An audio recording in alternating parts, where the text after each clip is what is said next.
Deer season is in full swing and a lot of hunters are looking forward to that special time of year called the rut.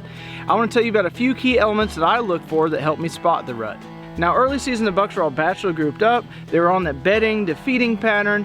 And then as we progress into the pre-rut, it's still good to monitor your food sources with the trail cameras like you have been, but you're gonna start to see bucks split up a lot more. You're gonna start having new bucks show up on your property. You're gonna have some of your bucks probably leaving your property, and you're gonna start seeing them start to transition from the bedding to feeding more into really working the scrapes and figuring out their territory. So it's a great time if you have a ridge top that you just know is a natural travel route, or you have one of those old logging roads, or just an area that you know that they always go through and work scrapes. Or if you can find a community scrape on your property, it's a great spot to put over a trail camera. That trail camera is going to be able to monitor it 24 hours a day where you can't. Now from the stand, you're going to start seeing bucks make more scrapes. You're going to see them start testing their oats a little bit and sparring a little bit.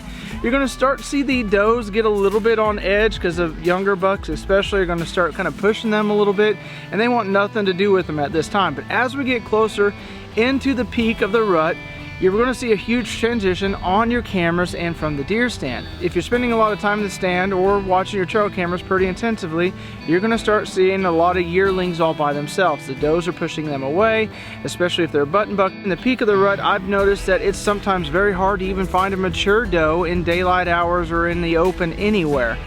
You're going to start seeing that they're pretty hard to find because they're going to that thick cover. They want to escape from the pressure of the bucks. So it's always good that time of year, if you can, to put your trail cameras up or even hunt overlooking a thick bedding area.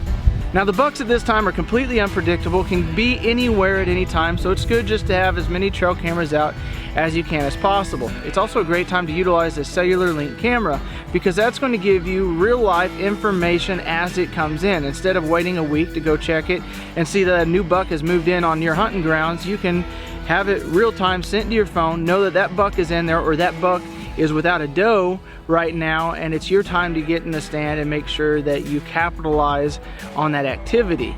Now that buck could be without a doe for a matter of minutes to hours or sometimes even days, so if you wait too many days to check your trail camera, you're out of luck and he's locked down with another doe already. So as the rut approaches, make sure you're keeping close watch on your trail cameras so you can see the changes and be ready to capitalize on them.